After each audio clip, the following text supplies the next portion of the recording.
Hi, welcome. Thanks for coming here today and talking to us. Could you first introduce yourself and your name, age, and where you live and work? Hi, my name is David Avery. I'm 4 years old. I live in Los Angeles, California. I work in Calabasas, California for a company called Ixiacom.com. Some of my students don't know what technical writing is, and even fewer of them probably think they can do it as a profession. What would you say to those students? Technical writing is any kind of writing that you're paid for, basically. It can be marketing writing, which is what I do now. It can be technical writing, straight up technical writing, which is really kind of writing instruction manuals, writing white papers, or technical papers, any kind of communication within the office, or customer-facing communication, anything the customers see.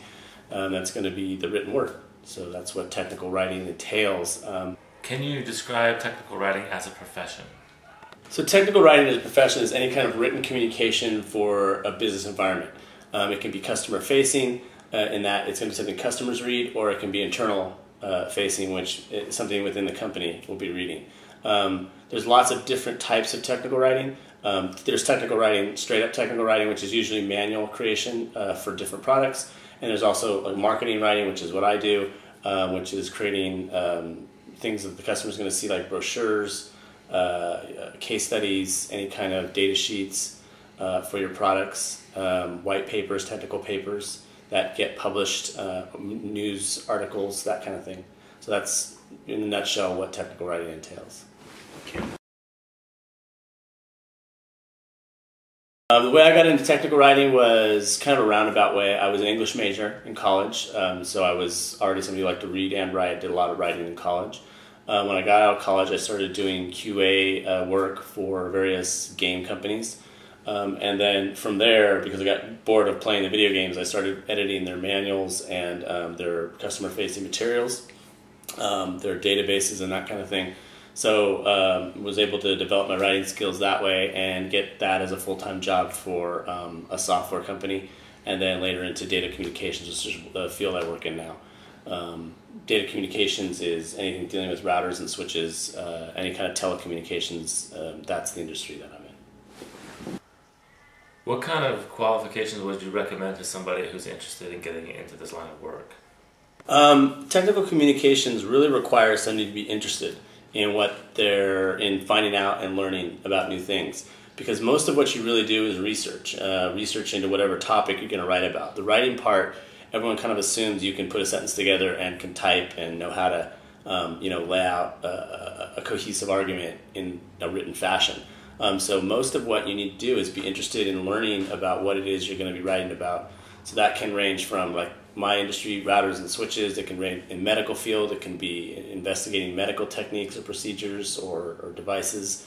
In legal, it can be researching case loads or case studies on different law rulings and that kind of thing. And it requires you to be very flexible as well. You have to be able to do one thing one day and shift and do something else the next day, and be able to organize your thoughts quickly and be able to produce written, clear and concise documentation of those thoughts.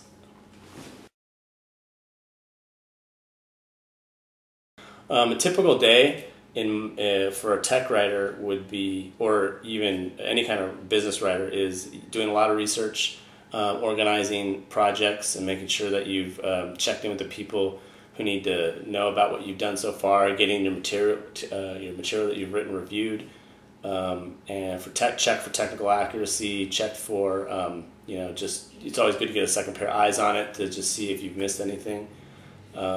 It also includes setting up meetings with anybody you need to discuss technical information with or product features with. It also can include meetings with, say, now that I'm in marketing, I work with the CEO and vice presidents of the company pretty closely for special projects to present certain marketing ideas to different customers. If we have a specific project, multi-million-dollar project coming up that needs a special presentation, a lot of times they'll come to me, have me sit in a meetings, and they'll give me a quick outline of what they want written up so they can present it to the customers. So a lot of frenetic kind of activity. You're going back and forth from multiple projects usually at one time, and you're interfacing with a lot of different people through all the level of the company. So it's kind of exciting, actually.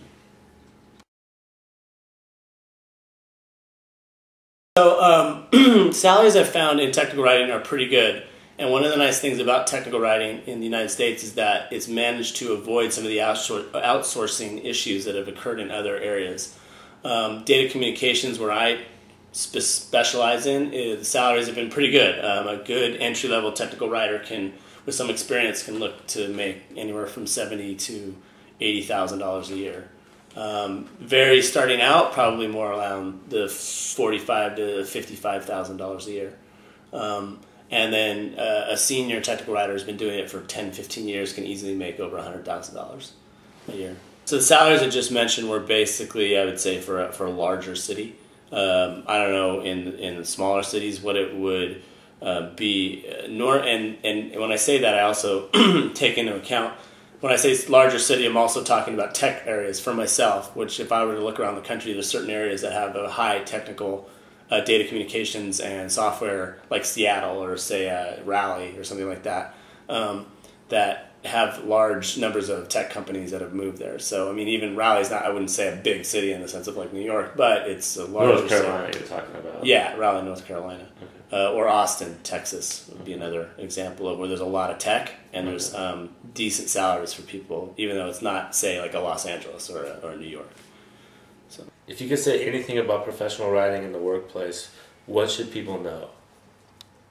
I don't know what, when I say, I mean, yeah, being able to write well is obviously a prerequisite. I mean, if you're being hired as a technical writer, they assume you can write well and that you don't need to be told how to diagram a sentence or know what a subject and a verb is. That's just like the entrance fee.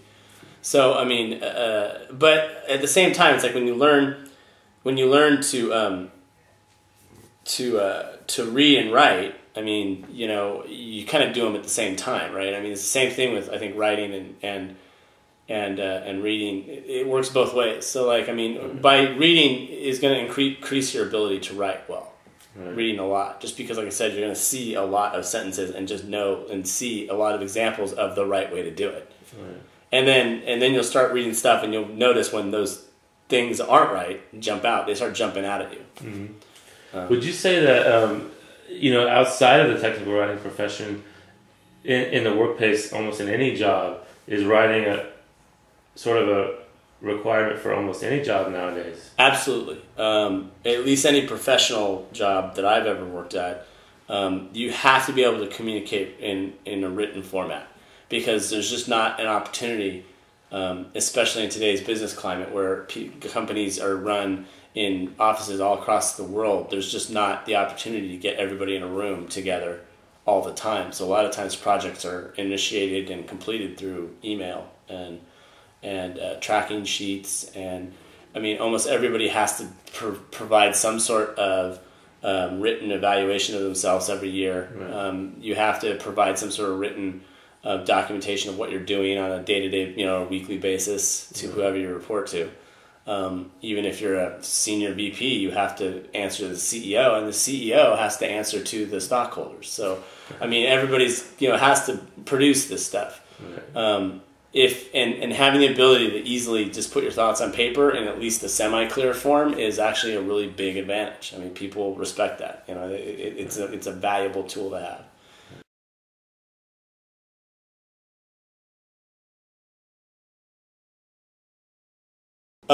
Technical writing, if you don't know anything about it or you are considering going into it, one of the things I would say is read a lot. Reading a lot is something, if you like reading, you can write, usually. At least, if not, on a novel caliber or a Stephen King caliber or whatever, you can definitely write a sentence and put it together in a way that makes sense. And reading, what that does is keep showing you examples of what good writing looks like.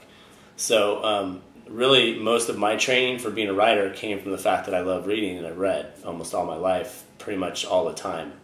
So there's a lot of reading that I do, and that I can look at a sentence and read a sentence out loud and just know it's not right. I can hear, and then I have to go back and figure out why it's not right. By right, you mean communicating whatever's trying to communicate, right? Or even just grammatically. Like people, there's more to grammar than just, noun, verb, adjective, and the tenses. I mean, there's also clauses and dependent clauses, independent clauses, versus which, who versus whom, stuff like that. Mm-hmm. That, I mean, after you've read enough and you can see it on the paper enough, you just start to notice when it's wrong. I mean, you can tell. Mm-hmm. You don't even really need to know why. It just sort of jumps out at you. So I would say for anybody considering being a tech writer, if you're a really avid reader, that's a good step in that direction.